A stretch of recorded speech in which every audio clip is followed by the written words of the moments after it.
$100 लगा के फिर वापस कितने $60 $60 फिर लगा रहे 65 सॉरी 65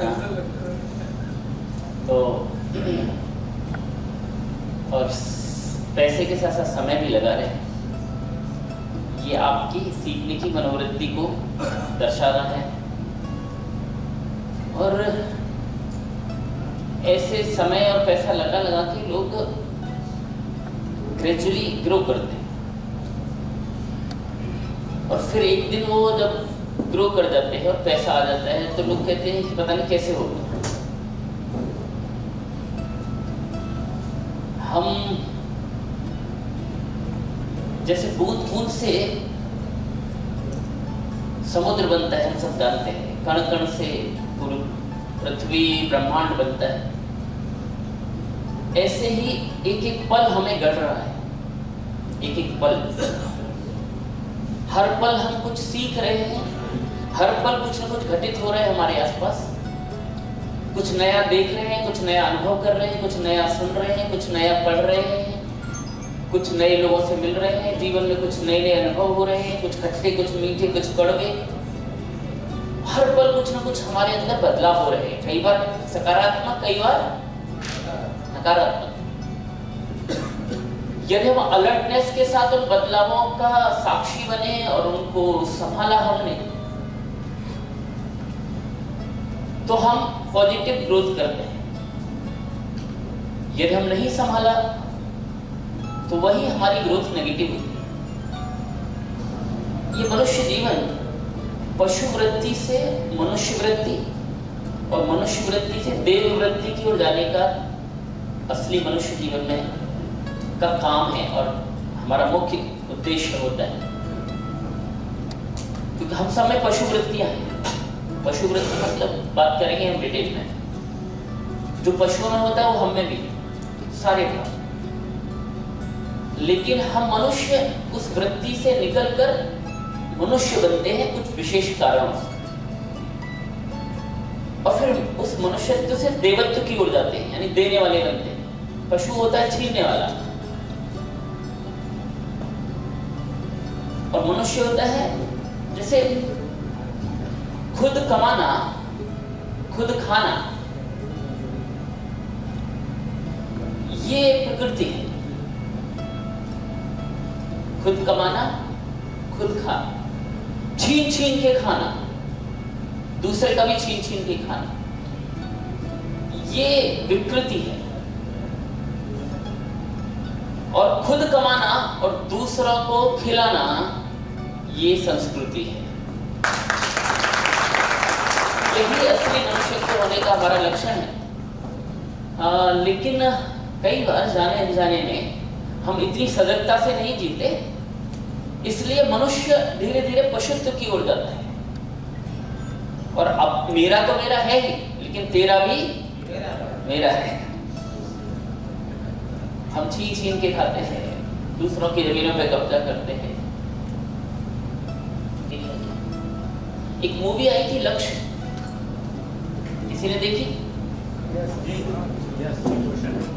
ऋतिक रोशन की मूवी थी और वो एक नौजवान पे आधारित थी। ऋतिक रोशन एक नौजवान था, बिजनेसमैन का बेटा था, बड़ा लापरवाह, जीवन में कोई गोल नहीं था, लाइफ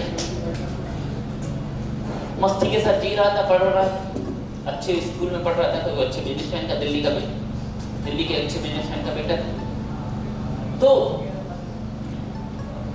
सब बच्चे एक दिन गप्पे मार रहे थे, ग्रेजुएशन कर रहे थे, तो तू क्या बनना चाहता है? मैं डॉक्टर, कोई कुछ कह रहा था, कोई कुछ कह रहा था, ये करना चाहता है, ये करना चाहता है। तो इससे भी किसी ने पूछा तू क्या करना चाहता है, मतलब तो बोले जो तू करना चाहे वो मैं करना चाहता हूँ। कई बार ऐसा होता है ना, जो तू करता है नहीं, तो हमें क्लियर नहीं होता हमें क्या करना है, लेकिन जो तू करना चाहता है मैं वही करना चाहता हूँ। तो फिर इनका क्या है, एनडीए में सिलेक्शन हो गया, यारी दोस्ती में, और फिर ये ट्रेनिंग के लिए चले गए IMA, Indian military academy, Dehradun. दुनिया की सबसे कठिन ट्रेनिंग्स में से एक है IMA, जहां भारत के अफसर्स निकलते हैं तीनों विंग से, शारीरिक, मानसिक, बौद्धिक और पूरी तरह से निचोड़ देते हैं। अब देखिए डिफेंस हम बोलते हैं आसान नहीं है। हम यूपी बिहार वाले हैं जो कट्टों के बीच में पले बड़े होते हैं। हाँ? ऐसा है कि नहीं? हाँ, अब थोड़ा कम हुआ है, अंदर चले गए, अदरवाइज तो पहले तो खूब कभी भी लहराते थे। तो हालांकि अभी भी कई कम नहीं, अभी भी लिए घूमते हैं, कम नहीं है कोई। हाँ, लेकिन फिर भी थोड़ा कम हुए। तो हम यूपी बिहार वाले हैं ना, खूब ठाठाएं होती है। शादी विवाह में जब तक टेंटों में छेद न कर दे मजा कहाँ आता है। हाँ, तो ऐसे दौर हमने सबने देखे, ऐसी शादियां देखी। लेकिन फिर भी एक हवा में भी गोली चल जाए ना यहां ठान, तो सबकी मानसिक स्थिति, दिल की स्थिति क्या होगी? कितना भी किसी ने ठाठा की हो तो अभी वो ये क्या हुआ, आई एलडीपी थे, ये क्या हो गया। हाँ, ये लाइफ डेवलपमेंट था या लाइफ लीक था? दिल धक धक धक हो जाए। जबकि ऐसे नहीं चलाई गोली, ऐसे चली। जरा सोचो, गोलियां चल रही होती है सामने से, कौन सी गोली पे नाम लिखा है पता नहीं, गोलियां नहीं तो ताप, पता नहीं क्या क्या चल रहा है। उस समय भी अपने मन को स्थिर रखना होता है। उस समय भी आपको प्लानिंग करनी होती है। लेफ्ट से बढ़े, राइट से बढ़े, दो को आगे बढ़ाएं, एक को रोकें, एक कवरिंग देगा, कौन सा देगा, पीछे से चढ़े, ऊपर से कूदे, चार लोग एक साथ जाएं कि नीचे लेट के जाएं कि लेटे पड़े रहें, कब बढ़े कब न बढ़े, कितने समय में मदद आएगी, कितने समय में नहीं आएगी, पूरा दिमाग सोचो। चारों ओर गोलियां चल रही हैं, था धूम हो रही है। वहीं एक अपना साथी मर जाता है, वो खून बह रहा है, करहा रहा है, घात कर गया है, न मर रहा है न जी रहा है, वो सब देख रहे हैं। जिसके साथ आए थे भारत माता की जय बोलते हुए और सब करते करते उसको मरते हुए देख रहे हैं, तो भी आपको अपना दिमाग खुला रहना पड़ता है। उस समय भी आपको बढ़ना पड़ता है। ऐसी ट्रेनिंग दी जाती है आईएमए में, वो है ट्रेनिंग जबरदस्त, जिससे इतना मानसिक रूप से मजबूत हो जाते हैं। ऐसी आईएमए की ट्रेनिंग में चले गए भाई साहब ऋतिक रोशन जी। तो वहां ट्रेनिंग में गए तो खूब मौज मस्ती शुरू की, सिलेक्शन तो हो गया, लंबा तगड़ा था, पढ़ने में होशियार था। लेकिन जब रगड़ खाई, खूब इंडिसिप्लिन किया, खूब पनिशमेंट्स मिले, जब पनिशमेंट मिले तो परेशान हो गया।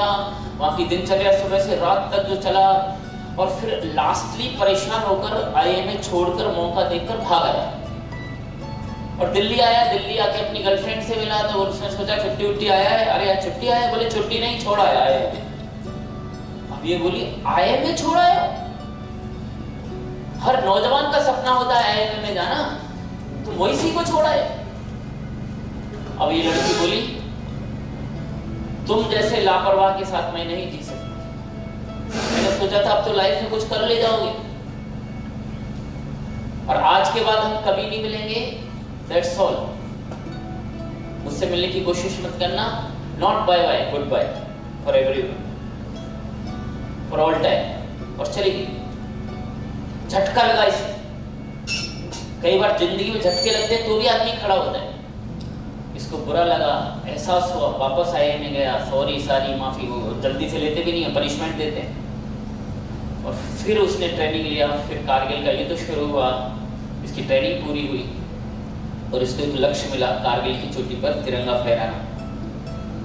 और जब इसको एक लक्ष्य मिला तो एक नॉर्मल सा लड़का जो इनडिसिप्लिन था, जो सिंसियर नहीं था, जो छोड़कर भाग गया था, वही लड़का सिंसियर बना और वही लड़के ने कारगिल में तिरंगा लहराया। इसकी कहानी है लक्ष्य। उसकी छोटी सी क्लिपिंग देखेंगे। चलिए।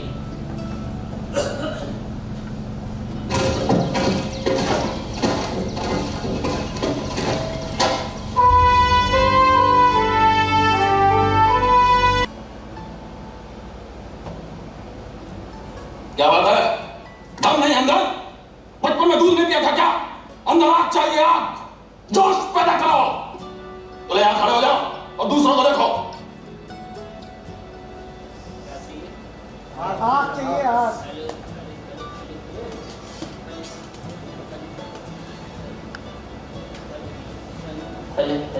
क्या चाहिए? आग। क्या चाहिए? आग। आग अंदर पैदा करती है। और आग कहां से आती है?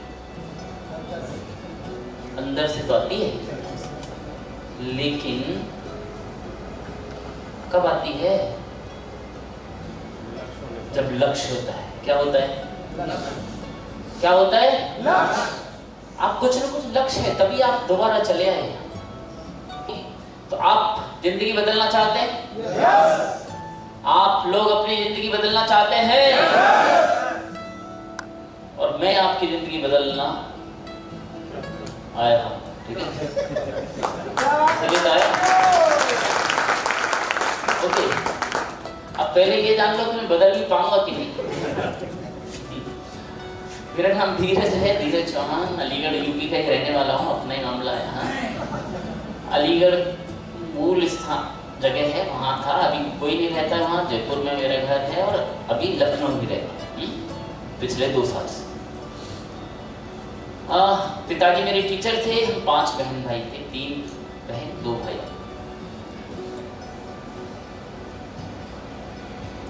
हिंदी मीडियम में मेरी पढ़ाई लिखाई हुई और लोअर मिडिल क्लास फैमिली कह सकते हैं। वहाँ से थे, किराए के घरों में रहते थे। एक कमरे में हम लोग रहते थे 7 लोग। एक आध बार कोई पिताजी हमारा चचेरा भाई भी रहा, वो भी 2 साल रहा, तो वो भी 8 लोग हो जाते थे। फिर एक बार हमारी बुआ जी की नातिन रही। पहले तो खूब एडजस्ट, पहले घर छोटे थे लेकिन दिल बड़े थे। कैसे एडजस्ट हो जाते थे। गर्मियों की छुट्टियों में याद करो, कहाँ पड़े रहते। अब शादियां होती थी, ओए होए, कोई कहीं घुस रहा है, कोई कहीं। हाँ, अब तो साला होटल का रूम बुक होता है तो भी नहीं रुकते उस बस ओके बाबा जा रहे। 3 दिन वाली शादियां किसने देखी? 3 दिन वाली शादियां, क्या मजा था। रहते नहीं, अब शादियां 3 घंटे में सिमट गई है।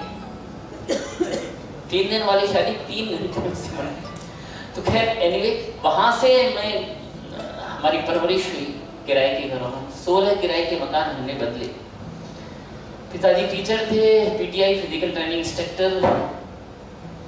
ऐसी स्थिति थी कि ये मानिए कि जब हम बस में जाते थे इधर, तो हमारे पिताजी ना पैसा बचाने के लिए हमारी उम्र कम बताते थे कि आधी टिकट लगेगी। 2-2 साल का समय अंतर। अब माना हम छोटे लगते थे देखने में। हम इतने छोटे लगते थे कि जब 10th में जब मैं गया बोर्ड का एग्जाम देने, तो सेंटर दूसरी जगह जाता था, यूपी बोर्ड। तो पहले दिन बहुत लोग आते ना छोड़ने छाड़ने, कई बार पूरा परिवार आता है छोड़ने। फिर जब टाइम हो जाता है तो सबको बाहर निकालते हैं, चलो चलो चलो चलो चलो। तो टाइम होने लगा तो सब चलो चलो बाहर चलो, बाहर चलो, चलो चलो बाहर चलो। अब मुझे भी बाहर निकालने लगे, चल बाहर चल बाहर चल। अरे मेरा पेपर है। यानी इतना छोटा दिखता था हमें, 7th जैसा दिखता था, 6-7, तो मुझे बाहर निकाल। जब मैं ग्रेजुएशन हो गई थी मेरी, MBA शायद चल रहा था, तो मेरा मैंने बताया वो भतीजा, वो चचेरा भाई बड़े, तो उसके एडमिशन के लिए मैं गया 11th। तो मैं तो ग्रेजुएशन करके MBA कर लिया था। अब मैं उसके एडमिशन के लिए गया अलीगढ़ में। तो वहाँ 12th के लड़के ने 4-5 का ग्रुप था, उन्होंने रोक लिया। यहाँ हम पहुँच गए। किस में एडमिशन के लिए आए? उनका मतलब कौन सी क्लास में एडमिशन को आए? तो मैं मुस्कुराया। उन्होंने सोचा कि मैं यहाँ एडमिशन के लिए आया हूँ, रैगिंग मार दो इसकी। मैंने कहा कौन सी क्लास में हो? 12th में। इंटर कॉलेज का मोस्ट सीनियर बच्चे खड़े 4-5 भाई। तो मैंने कहा बेटा जिस क्लास में है ना वो 1990 में कर चुके हैं। हाँ अच्छा, वो मैं अपने भाई के ऐसा यानी इतने छोटे हम दिखते थे। तो हमारे पिताजी हमारी उम्र कम बताते थे, फायदा उठा ले जाते थे और आधी टिकट बचा लेते थे। मैं ये बताना चाहता हूँ कुल मिलाकर ऐसी स्थिति थी घर की। बुग्गियों में, ट्रैक्टरों में हमने मकान बदले, मकान बदलने का दर्द सहा, सारी चीज़ें हमने देखी, ग्रामीण जिंदगी हमने पूरा जिया। और आज मैं यदि अपने जीवन का विश्लेषण करता हूँ, मैंने भारत को जिया है, देखा नहीं है, भारत को जिया है, और मैंने इंडिया को भी देखा है और जिया है, जो शहरों में रहता है।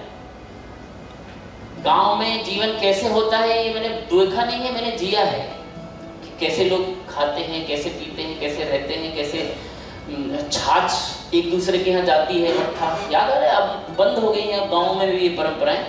पहले दूध नहीं होता था तो दूध एक्सचेंज हुआ करते थे, मट्ठा नहीं होता था तो डोलची लेकर हम खूब जाते थे, जा वहां से ले आ, तो हम डोलची लेके जाते थे और डोलची में मट्ठा लेके आते थे, फिर गुड़ के साथ और उसके साथ पिया करते थे। ये सब देखा।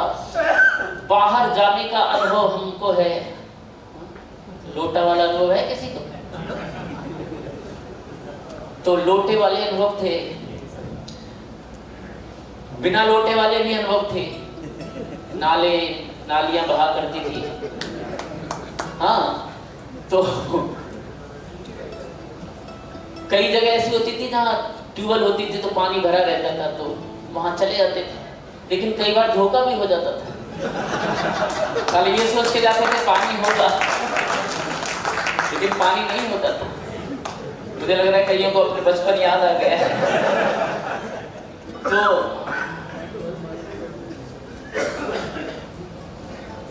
और जब छोटे बच्चे होते थे कई बार अकेले नहीं जाते थे, 3-3, 4-4, 5-5, 6-6 के ग्रुप जाते थे और लाइन लगा लगा के बैठते थे, और कई बार तो सर्कल में बैठते थे। वो सारे दौड़ देखे, पैंते मारे हैं, लंबी कूद, लॉन्ग जंप, वो सब कबड्डी खेले जते हुए खेता हूँ।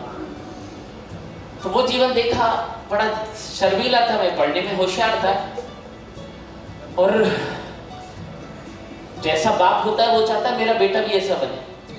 तो मेरे पिताजी पीटीआई थे, तो पूरा प्रेयर को, प्रार्थना को, सावधान विश्राम, ऐसा चौहान सामा सब डरते थे और बहुत अच्छे वक्ता थे। तो वो भी चाहते थे मेरा बेटा भी वक्ता बने, लेकिन हमें बहुत शर्माता था। तो 15 अगस्त 26 जनवरी के जो प्रोग्राम होते हैं तो उसमें कुछ बच्चे परफॉर्म करते हैं, तो कोई कविता सुनाता है, कोई कुछ सुनाता है, तो हम कहते पिताजी कविता सुना दो, कविता नहीं, भाषण दे, भाषण इतना बोरियत भरा भाषण, क्या ना उसमें रस है ना कुछ है, भाषण। तो लिख के देते थे 3-4 पेज का भाषण, फिर हम उसे रटते थे एक एक अक्षर को, शब्द को, फिर खड़े होते थे। आदरणीय प्रधानाचार्य महोदय, प्रबंधक महोदय, अध्यापक, मेरे प्यारे भाई और बहनों, मैं आपके सामने एक भाषण प्रस्तुत करना चाहता हूँ, यदि उसमें कुछ तो क्षमा करना। याद आ रहा है आपको? तो वो करने के बाद भाषण शुरू करते थे, और जो 10 मिनट का भाषण था वो 4-5 मिनट में खत्म हो जाता था। कुछ भूल जाते थे, गड़बड़ कर देते थे, बड़बड़ा के आ जाते थे, फिर डांट पड़ती थी, कैसे बोलना क्या है। ऐसा था, मैं इतना शर्मीला झिझकीला, खड़े होकर बात करने में शर्म आती थी, वन टू वन बात करने में शर्म आती थी। मेरे पिताजी मुझे लेकर बहुत चिंतित रहते थे, बहुत परेशान रहते थे। मेरे ब्रजभाषा हमारी मातृभाषा है, जैसे कन्या जी, कृष्ण कन्या वाली, तो वो कहते थे भगवान जा छोरा को कहा होगा पता ना चल लो, समझ में ना आया, जा छोरा इतना शर्मा है, जो छोरा गाँवते ना बोले ना बक करे ना बात करे, भगवान कहा होगा जाको, भगवान जाको भी छोरी बना देते तो बढ़िया हो। तो ऐसे चिंतित रहते थे मुझे लेकर। इतनी जबरदस्त पर्सनैलिटी का मालिक था मैं बचपन में, समझ में आ रहा है? लेकिन आज वही शर्मीला लड़का 22 राज्यों में 10 लाख से ज्यादा लोगों के प्रोग्राम कर चुका है। इंसान बदलता है, आज आप जैसे हैं कल वैसे नहीं रहेंगे। इसलिए अपने आज से अपने कल का आकलन मत करिए। और एक और बात, आप उम्र से भी अपना आकलन मत करिए। उम्र शरीर की है, आपकी सीखने की, मन की कोई उम्र नहीं है। अब जब से चाहे तब से कुछ नया सीख सकते। ये हमने अपने मन को नए नए मैसेज दे रखे। अब तो हम सारे बस की बात नहीं है, हमने तो कभी ऐसा किया नहीं, हमने अब तो 40 के हो गए, अब तो हम 45 के हो गए, अब तो हम ये हो गए, हमने कभी किया नहीं। अरे किया नहीं, ये कुछ नहीं। हर चीज की जा सकती है। मैंने अपने मन को बदलने के बाद आउटपुट्स को बदलते देखा है। तो बहुत सारी जगह बीच में मैं प्रोफेसर इसलिए लगता है कि मैं यूनिवर्सिटी में रहा, हेड ऑफ द डिपार्टमेंट था, पर्सनैलिटी डेवलपमेंट डिपार्टमेंट था, एक मंगलतन यूनिवर्सिटी अलीगढ़ और मथुरा के बीच में लास्ट में एक यूनिवर्सिटी 75 एकड़ मंगलतन यूनिवर्सिटी, बड़ी यूनिवर्सिटी। मैं केवल नॉर्मल MBA हूँ, ना PhD किया ना MPhil किया, कुछ किया है, लेकिन मेरे डिपार्टमेंट में 9 PhD थे। तो इस तरीके से ये सब जीतना आ रहा है। बहुत सारे लोग, छोटे बच्चों से लेकर बड़े बच्चे, स्टूडेंट्स, टीचर्स, पेरेंट्स के प्रोग्राम्स किए हैं। एक दिन से लेकर 1 घंटे से लेकर 2-2, 3-3 दिन, 5-5 दिन, 7-7 दिन के रेसिडेंशियल प्रोग्राम में लेता हूँ। बहुत सारे लोगों की जिंदगी में सकारात्मक बदलाव आया है, बहुत सारे लोगों की जिंदगियों में कुछ न कुछ बदलाव आया है। उसके आधार पर मैं कह सकता हूं कि मैं आपकी जिंदगी बदल सकता हूं। तैयार हैं आप लोग? और मैं बताना चाहता हूं, यहां परसों तक बैठे हुए एक एक आदमी की जिंदगी पूरी तरह से बदल जाएगी 3 दिनों में, इसकी कोई गारंटी नहीं है। कितने खुश हो गए सब लोग, ये आदमी आ गया, साला ये बदलेगा, ये बदलेगा। तो भाई रे, कोई किसी की जिंदगी नहीं बदलता, हम खुद बदलते हैं। दूसरा व्यक्ति माध्यम बन जाता है, अदरवाइज हम ही बदलते हैं। यदि कोई दूसरा किसी की जिंदगी बदल जाए तो बहुत लोग बदल चुके होते। कोई नहीं, अंदर स्पार्क होना चाहिए, अंदर दम होना चाहिए, अंदर कुछ कर गुजरने की क्षमता होनी चाहिए। अरे यदि ऐसे कोई बदलता, यदि किसी के करने से कोई कुछ बन जाता और कर जाता, तो सबसे पहले हमारी सोनिया जी अपने युवराज को PM बना चुके हुए है कि नहीं बोलो? तो कोई किसी को नहीं बनाता, हम खुद बनते हैं। समझ में आ रहा है? तो आप भी खुद बनेंगे, कारण कोई और बनेगा। तो जिंदगी नहीं बदलेगी 3 दिनों में, लेकिन जिंदगी का डायरेक्शन और सोचने का ढंग जरूर बदल सकता है, दिशा बदल सकती है। जिंदगी नहीं बदलेगी, दिशा बदल सकती है, डायरेक्शन बदल सकता है, क्योंकि डायरेक्शन बदलना जरूरी है। कई बार प्रॉब्लम कहां आती है, हम अमीर बनना चाहते हैं, लेकिन अमीर बनने वाले रास्ते पर नहीं होते। हम दिल्ली जाना चाहते हैं और गोरखपुर रोड पर चल रहे होते हैं। हम अच्छा इंसान बनना चाहते हैं, लेकिन कर कुछ और रहे होते, डायरेक्शन कुछ अलग। तो डायरेक्शन सही होने की जरूरत है।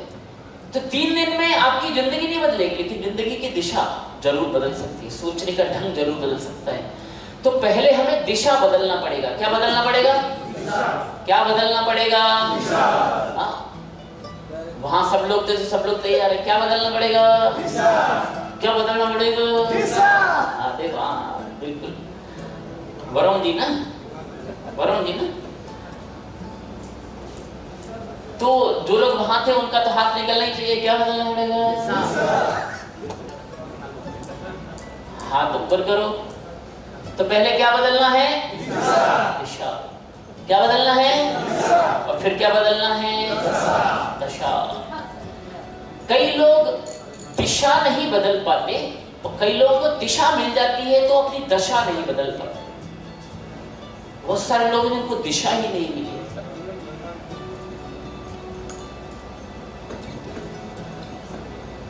एक दो बार जिंदगी में क्या फेल हो गए, माँ बाप, चाचा, ताऊ, मामा, शादी हो गई तो पत्नी, तुम जिंदगी में कुछ नहीं कर पाए, तू कुछ नहीं कर सकता। ऐसे डायलॉग सुने कि नहीं? बोलो। आप लोग कोई पढ़े हैं जो लोग कई साल से कुछ करना चाह रहे हैं, तो लोग आपको नीचे दिखाते हैं। लोग ये नहीं कहते तू जीत जाएगा। बहुत कम लोग हैं लाइफ जो आपको सही दिशा देते हैं। तो टॉलवेल में अमीर बनेंगे कि नहीं आप? बनेंगे कि नहीं? गारंटेड। और जब प्लान दिखाते हो तो क्या होता है? कई लोग कहते हैं अच्छा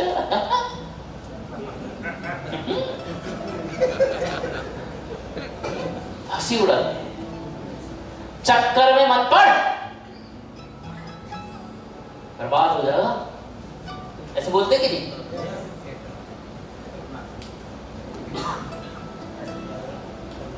अमीरी के चक्कर मत पड़, बर्बाद हो जाएगा। अब देखिए वो ये तो कह रहा है ये मत कर, ध्यान से समझिए, वो ये कह रहा है मत कर। तो जो लोग ये कहे ये मत कर, ऐसे लोगों को जब आप प्लान दिखा रहे हो कि ये मत कर, तो कॉपी रख देना, पेन रख देना, बोले नहीं करता, लेकिन मुझे 2 साल में 2 करोड़ रुपए कमाने हैं, अब तू रास्ता बता 2 साल में 2 करोड़ कैसे कमाए जा सकते। लोगों के पास दिशा नहीं, ये मत कर, ये मत कर। ये पेरेंटिंग में भी हम करते हैं, बच्चे को कहते हैं ये टीवी मत देखो, टीवी मत देखो, मोबाइल मत खेलो, मोबाइल मत खेलो, टीवी मत देखो, मोबाइल मत खेलो, टीवी मत देखो, मोबाइल। अरे मत देखो तो बोल रहे हो, लेकिन करे क्या वो बच्चा? चलो ना देख रहा, मोबाइल छीन लिया, अब करे क्या ये नहीं बताते हम उसे। ऐसा है कि नहीं बोलो? तो ऐसी लाइफ में बहुत लोग हैं जो कह रहे हैं ये मत कर, लेकिन करूं क्या ये नहीं बता रहे हैं। तो पहले क्या ठीक कर रहे हैं हमें? तो दिशा और दशा दोनों पर हम काम करेंगे तो हमारी जिंदगी का पर्पस क्या है? क्या बनना चाहते हैं? क्या पाना चाहते हैं? क्या पाना चाहते हैं? सफलता पाना चाहते हैं। हर व्यक्ति सफलता पाना चाहता है। और सफलता पाने का मतलब क्या है? सफलता का मतलब क्या है? ये व्यक्ति व्यक्ति पर निर्भर करेगा। ये व्यक्ति व्यक्ति पर निर्भर करेगा। किसी लाइब्रेरी में चले जाओ, किसी टाउन की, वहां 100 बच्चे तैयारी कर रहे होते हैं। सार्वजनिक लाइब्रेरी नहीं होती हर जगह। उन 100 बच्चों में से सब बच्चे क्या बनना चाहते हैं? तैयारी किस लिए कर रहे हैं? क्या बनने के लिए? सफल बनने के लिए। लेकिन कोई क्लर्क की तैयारी कर रहा है, कोई क्लास 1 अफसर की, और कोई यूपीएससी की। ऐसा है कि नहीं? सबकी सफलता के मापदंड अलग है। जिसकी जैसी हिम्मत वैसी चीज। कितने लोग जिन्होंने ग्रेजुएशन किया? हाथ खड़ा कर। Graduation, BA, BSc, BCom, MCom, सब हाथ खड़ा, हाथ पूरा हाथ। ओके, इनमें से कितने लोग जो आईएएस हैं? हाथ खड़ा कर। आईएएस। कितने लोग जिन्होंने यूपीएससी का फॉर्म भरा है? हाँ, हाथ खड़ा कर। 1 2 3। इन तीनों साहसी लोगों के लिए जोरदार क्लैपिंग।